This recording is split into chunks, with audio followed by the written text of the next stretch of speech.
Hello दोस्तों। ईश्वर का प्रेम कौन नहीं चाहता, लेकिन ईश्वर सभी को अपना प्रेम अलग अलग रूपों में देते हैं। किसी को जीवन में अपार दुख मिलता है तो किसी को सब कुछ बना बनाया मिल जाता है। लेकिन एक आम आदमी के साथ जब भी कुछ बुरा होता है तो वो अवश्य एक बार सोचता है कि शायद ईश्वर उससे प्रेम नहीं करते। तो नमस्कार दोस्तों, आज मैं आपको बताऊंगा ऐसे 8 संकेत जिससे आप समझ पाएंगे कि ईश्वर आपसे कितना प्रेम करते हैं और वो आपके कितने निकट हैं। दोस्तों, अगर ईश्वर आपसे प्रेम करते हैं तो उनका सबसे पहला संकेत ये होगा कि आप जो भी करोगे उसमें आपको विफलता मिलेगी। जी हाँ दोस्तों, आपको सफलता नहीं मिलेगी।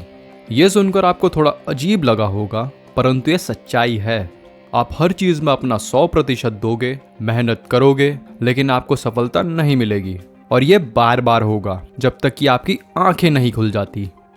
दोस्तों, दूसरा संकेत है कि आपको अपने ऊपर से विश्वास उठ जाएगा। जी हाँ दोस्तों, जब ईश्वर आपके साथ होते हैं तो आपको बिल्कुल अकेला महसूस होता है। आप समझ नहीं पाओगे कि आपको आगे क्या करना चाहिए। आप खुद को एक ऐसी स्थिति में महसूस करोगे जहां आपकी मदद करने वाला कोई नहीं है। आप किसी को अपनी परेशानियां शेयर नहीं कर सकते, और अगर आप उनको बता भी दो तो वो आपको बहुत हल्के में ले लेंगे और वो आप पे ध्यान ही नहीं देंगे। दोस्तों, तीसरा संकेत ये होगा, आपके जीवन में दुख चरम सीमा पर होगा। दोस्तों, आपको लगेगा मानो इससे ज्यादा बुरा और क्या हो सकता है। आप दुख की चरम सीमा को महसूस कर लोगे। दोस्तों, आपने महान संतों का जीवन तो देखा ही होगा। सभी ने अपने जीवन में बड़े बड़े दुख देखे और उनके अंदर वैराग्य आया, और इस जीवन और भौतिक सुखों से आगे ईश्वर को जानने की उनमें प्यास जगी, और अंत में उन्होंने ईश्वर का साक्षात्कार प्राप्त कर लिया।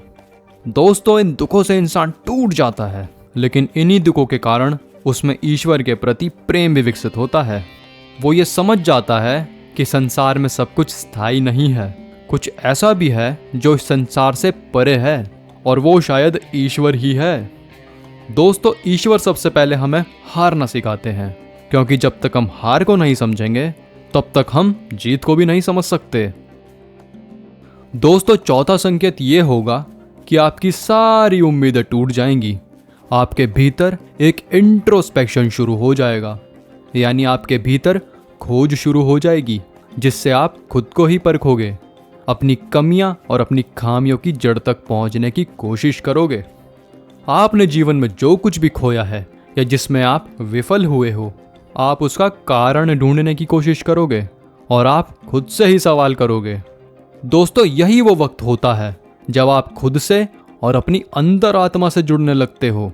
आपके जीवन में एक नया बदलाव आता है।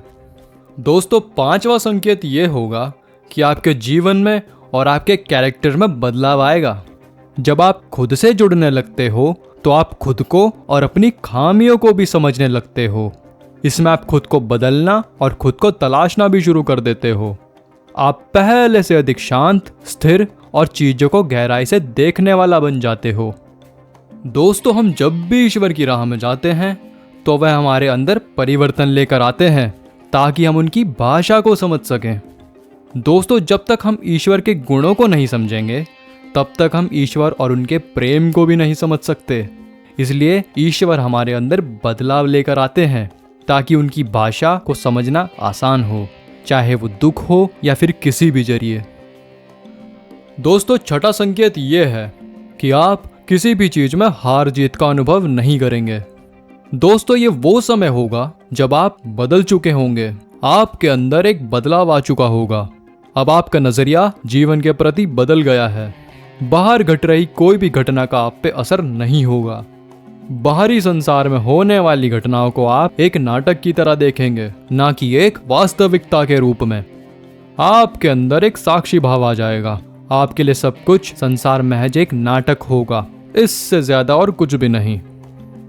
दोस्तों, सातवां संकेत ये है, जब आपको ये महसूस होने लगेगा कि आप ईश्वर के बहुत निकट पहुंच चुके हो, उसी समय आपके जीवन में सबसे बड़ा झटका लगेगा।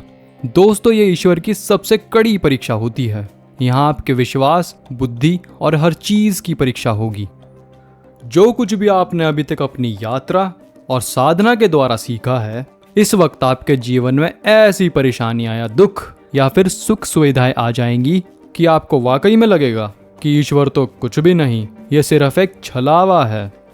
यह समय सबसे अधिक धैर्य का होता है। अगर आप इस समय अपने पद से विचलित नहीं हुए तो 8वें संकेत के रूप में ईश्वर या तो खुद आपके सामने प्रस्तुत होते हैं या फिर चाहे वो किसी भी रूप में हो। दोस्तों, ये 8वां संकेत ऐसा होता है जिसे शब्दों में व्यक्त नहीं किया जा सकता। इस स्थिति में पहुंचने पर आपके मन में जरा भी संदेह नहीं होगा कि ईश्वर आपके साथ हैं या नहीं है। आपको हर पल ईश्वर का और उनके साथ रहने का एहसास होगा। आप इस अनुभूति को पाकर आनंदित होंगे और आपको शांति और आनंद की अनुभूति होगी जिसे शब्दों द्वारा बयां नहीं किया जा सकता। तो ये थी मेरी बात, आपको कैसी लगी हमें कमेंट करके बताना ना भूलें। वीडियो को लाइक करें, शेयर करें और यदि आप चैनल पर नए आए हैं तो सब्सक्राइब करके बेल आइकन जरूर दबाएं। बहुत बहुत शुक्रिया, धन्यवाद दोस्तों।